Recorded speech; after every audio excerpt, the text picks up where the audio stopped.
बारिश पड़ी, मेकअप उतरा और असलियत आ गई बाहर। नमस्कार दोस्तों, आप सभी जानते हैं जिस तरीके से यदि कोई व्यक्ति बहुत ज़्यादा मेकअप कर ले और वहीं कहीं उसका मेकअप धुल जाए तो असलियत सामने आ जाती है। उसी तरीके से आप देख सकते हैं कि गुरुग्राम के अंदर जिस तरीके से बारिश पड़ने के बाद पूरे गुरुग्राम की कलई खुलकर सामने आ जाती है। पूरे गुरुग्राम के अंदर लोगों को पता चल जाता है कि पूरे गुरुग्राम के अंदर शासन और प्रशासन ने क्या किया है पिछले कुछ महीनों में, कुछ सालों में।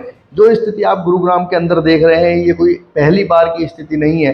हर बार यही स्थिति गुरुग्राम की जनता को देखनी पड़ती है, बल्कि हम कहें कि एनसीआर की जनता को देखनी पड़ती है। लेकिन वहीं कोई भी अधिकारी या फिर कोई भी सरकार इस पर कोई भी एक्शन लेने के लिए तैयार नहीं है। बड़ी बड़ी योजनाएं बनती हैं, बड़े बड़े इमारतें बनती हैं, लेकिन वहीं अगर हम बात करें जिस मूलभूत सुविधाओं की ज़रूरत जनता को है, उन सुविधाओं की बात करने के लिए कोई भी काम करता नजर नहीं आता है। क्योंकि हर कोई काम होता है पेपरों के अंदर। क्योंकि जिस तरीके से यदि पेपर के अंदर ये काम ना हुआ हो, सही मायनों में ये काम किया गया हो, तो निश्चित ही इतने महीनों की मेहनत के बाद शासन और प्रशासन दोनों के अथक प्रयासों के बाद भी गुरुग्राम की जनता को ये परेशानी महसूस होती है। उसको अपने घर तक पहुंचने में भी वो जद्दोजहद करनी पड़ती है। जिस जद्दोजहद करने के बाद वो घर पहुंचता है, उसके बाद समझ में आता है कि हाँ, गुरुग्राम के अंदर कहीं ना कहीं सारी शोबाजी मेकअप करके की गई है। कहीं ना कहीं प्रशासन की, शासन की इसमें कमी सामने आती है। जिस तरीके से आप देख सकते हैं इन पूरी तस्वीरों के अंदर पानी किस तरीके से भरा हुआ है।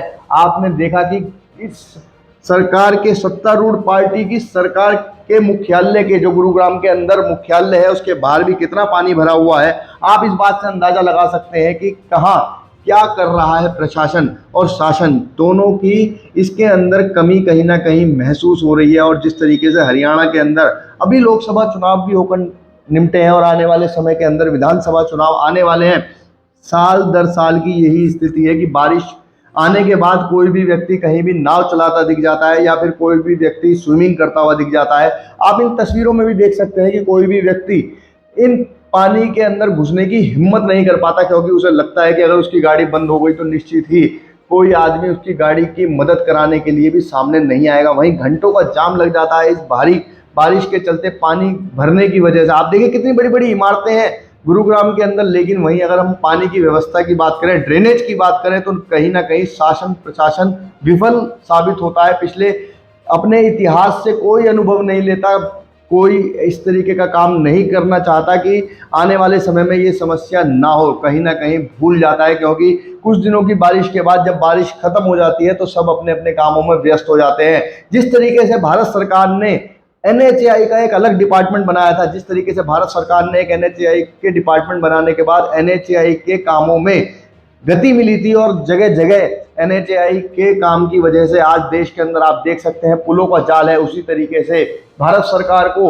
हरियाणा सरकार को भी एक डिपार्टमेंट इस तरीके का बनाना चाहिए जहां पर उसकी केवल और केवल जिम्मेदारी यही हो कि वो ड्रेनेज सिस्टम को किस तरीके से दुरुस्त कर सके, और उसकी जिम्मेदारी भी तय होनी चाहिए। और निश्चित ही जब इस तरीके का कोई काम होगा, सरकार डिपार्टमेंट की कोई जिम्मेदारी तय करेगी, तो आने वाले समय में जनता को राहत मिलेगी। और जिस तरीके से जनता परेशान होती है उस तरीके से आगे भविष्य में परेशान नहीं होगी और जनता के लिए एक अच्छा काम करने में सरकार सफल हो पाएगी। अगर आपको ये जानकारी अच्छी लगी हो तो हमारे चैनल को सब्सक्राइब करें, वीडियो को ज़्यादा से ज़्यादा शेयर करें और ऐसी खबरों के लिए हमारे साथ जुड़े रहें। धन्यवाद।